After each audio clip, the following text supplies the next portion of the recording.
전략 세워보겠습니다. 신한금융투자의 윤재영 대리입니다. 안녕하세요. 네, 안녕하세요. 네, 오늘 장 한마디로 먼저 정리해 주세요. 네, 오늘 장 한마디는 소심한 대형주, 과감한 중소형주입니다. 네, 지수는 코스피하고 코스닥이 탄력이 비슷했고 어찌 보면은 코스피가 더 강하게 오르긴 했는데 그 내부에서도 사실 중형주, 소형주가 더 강한 탄력을 나타내면서 대형주들이 다소 소심해 보였던 상황이긴 합니다. 그런데 이 부분을 한 줄로 주신 이유는 어디 있을까요?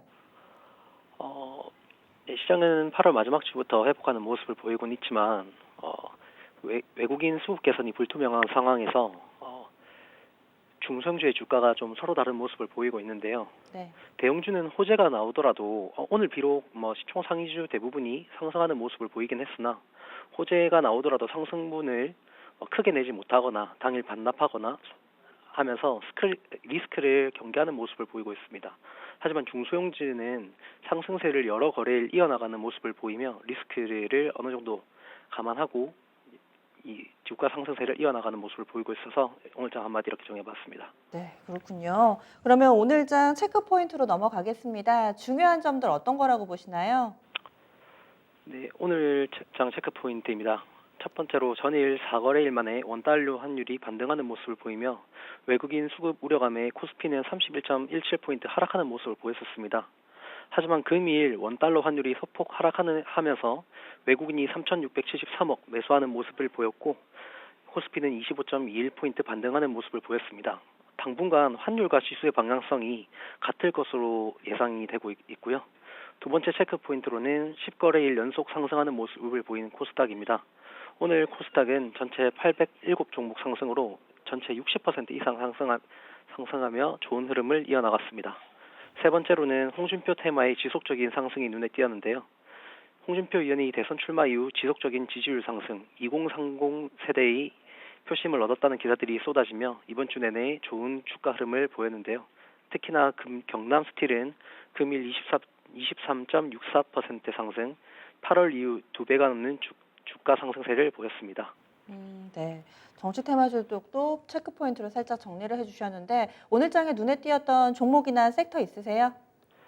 네, 첫째로 SK바이오사이언스가 백신 3상 임상 계획 승인 및 뉴딜 지수 편입 기대감 속 9.12포인트 상승하는 모습을 보였습니다. 첫 K백신 개발이 기대감으로 수급이 몰리는 모습을 보였는데요. 하지만 SK바이오사이언스는 9월 중순 395만 주 가량의 락업 물량이 나올 수 있고 이를 통해 기관의 차익 실현 시 주가가 조정받을 수 있으므로 주의해야 합니다. 그래서 저는 만약 SK바이오사이언스의 백신 개발이 성공적으로 끝이 난다면 관련주로 녹십자, 한미약품, 삼성바이오로직스 등의 CMO 업체들을 한 번 더 주목해보는 것이 좀 더 안정적인 매매 방법이라고 생각이 들고요. 두 번째 체크 포인트로는 OLED, 유기 발광 다이오드 섹터 주가 흐름이 좋은 모습을 보였습니다. 로보스타와 LG전자는 장중 9.63, 10.04포인트 상승하는 모습이 눈에 띄었고요. 세 번째로는 TCK의 급락이 있었습니다. TCK는 반도체 식각 공정에 활용되는 SiC 링 분야에서 80% 이상 점유율을 가진 회사입니다. 하지만 올해 4월 특허 침해 소송에서 일부가 기각된 데 이어 9월 특허 무효가 될 수 있다는 우려에 장중 14.76% 크게 급락하는 모습을 보였습니다. SIC링 하는 쪽이 하나머티리얼즈도 하죠. 그래서 TCK가 밀리고 하나머티리얼즈 오르고 이런 모습이었던 거죠? 네, 그렇습니다. 그게 또 연결이 그렇게 되는군요. 특징 종목을 보니까 좀 더 시장의 구도가 뚜렷해집니다. 그러면 다음 주로 시선을 옮겨보겠습니다. 주요 일정 어떤 게 있나요? 네, 다음 주 증시 일정 말씀드리겠습니다. 지난주에도 제가 한번 말씀드렸었는데 다음 주는 현대차의 하이드로젠 웨이브 수소 포럼이 예정돼 있습니다. 수소 관련 섹터들 중소형주 부각받을 수 있겠고요. 9월 7일 한국 경상수지 발표, 중국 8월 수출입 무역 수지 발표가 예정돼 있습니다.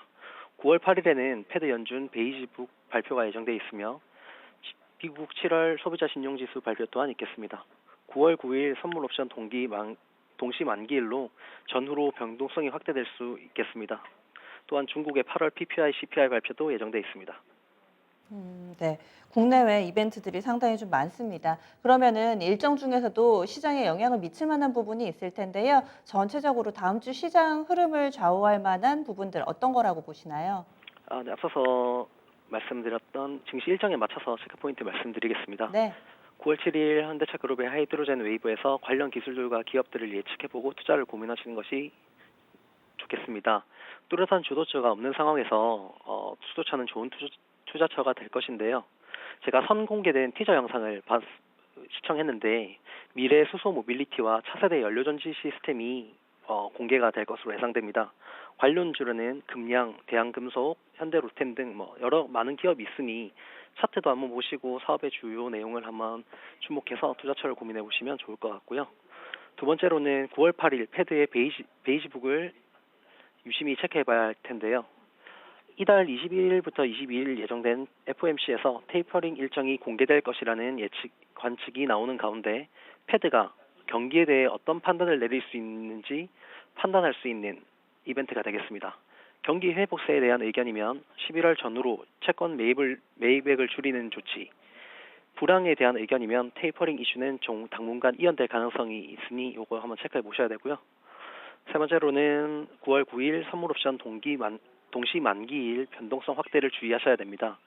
카카오뱅크와 크래프톤이 동시 만기일에 코스피 200 지수 특례 편입이 예정돼 있습니다.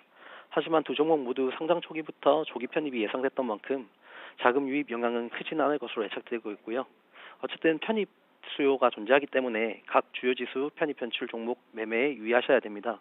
특히 PBIG K 뉴딜 지수, 2차 전지 K 뉴딜 지수는 추정 자금 규모가 크기 때문에 지수 편입에 따른 수급 효과가 클 것으로 전망되고 있습니다. 네. 현대차그룹의 하이드로젠 웨이브 같은 경우는 이 계획이 돼 있다라고 공개가 되면서 수소 관련된 종목군들이 전체적으로 좀 탄력을 받기도 했는데 좀 전에 언급해 주셨던 종목 뭐 금양이라든지 현대로템은 사실 수소하면은 바로 떠오르는 그런 1차적인 수혜주는 아직은 아닌 것 같거든요. 근데 이쪽을 특별하게 보시는 이유가 있을까요? 제가 금양을 봤었는데 금양은 수소 연료전지 첨단 소재를 상용화할 수 있는 기업입니다. 초미세 나노 입자 합성 촉매 기술을 이전받아 그 단계를 밟고 있는데요. 몇 가지 화학 물질을 섞어서 이제 초미세 합금을 대량 합성할 수 있는 기술인데 이 기술을 그냥 한마디로 얘기하면 전지를 생산하는 데 있어서 백금이 24g 정도 수소차 한 대를 구동하는 데 필요한 전기를 생산하려면 백금이 24g 정도 필요한데 금양의 기술을 활용하면 약 10g 정도로 줄일 수 있습니다. 백금 자체가 원가 자체가 높은 부분에 속하기 때문에 금양의 기술력이 부각받을 수 있겠습니다. 그렇군요. 네, 몰랐던 사실을 또 하나 알아갑니다. 그렇다면은 이벤트 있다라고 이야기하면서 즉각 반응이 나왔던 뭐 평화그룹 쪽, 평화홀딩스, 평화산업 쪽, 그리고 뭐 두산퓨얼셀, S퓨얼셀 이런 대표적인 수소주들 있잖아요. 이쪽은 시세가 재료가 노출돼도 연속적으로 나올까요? 아니면은 이 이벤트 있기 전에 좀 시세가 날 때 챙겨야 된다는 시각이세요? 제가 앞서서 말씀드렸듯이 네. 제가 뭐 투자 전략에도 말씀을 드릴 거지만 대형주는 지금 이렇게 호재가 나오고 이런 이벤트가 있어도 상승분을 반납하거나 그 추세를 이어나가지 못합니다. 하지만 시총 조 단위가 아닌 기천억대의 종목들은 그 상승세를 이어나가는 경향을 요즘 장에서 보이거든요. 그래서 이제 이 이벤트가 있더라도 시총이 그렇게 크지 않으면 조금 더 추가적인 상승을 기대해 보는 것도 합리적이라 생각합니다. 아, 그래요. 그러면은 투자 전략으로, 절대 전략으로 좀 자연스럽게 이어주시죠. 네, 다음 주 투자 전략은 대형주 짧은 호흡, 중소형주 긴 호흡 접근입니다. 최근 한국의 기준금리 인상으로 환율이 상승세에 제동이 걸리며 외국인 수급이 차츰 들어오고 있습니다. 이에 따라 시장 전반이 회복하는 모습을 보였는데요. 하지만 어쨌든 미국의 테이퍼링 금리 인상도 머지않아 따라올 이벤트이기 때문에 지수가 상승한 데는 어느 정도 제한이 있다고 생각합니다. 시장은 현 상황에 맞춰 반응하고 있고요.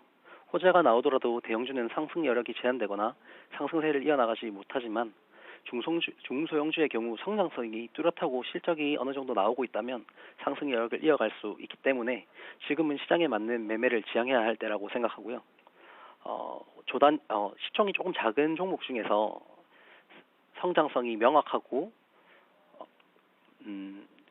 이벤트가 인접해 있는 기업들로 투자를 하시면 좋으실 것 같고요. 대형주는 수익이 나오면 수익 실현을 하면서 단기적인 대응을 하시고 중소형주는 긴 호흡으로 매매하시면 좋을 것 같습니다. 네, 추천 섹터 있으세요?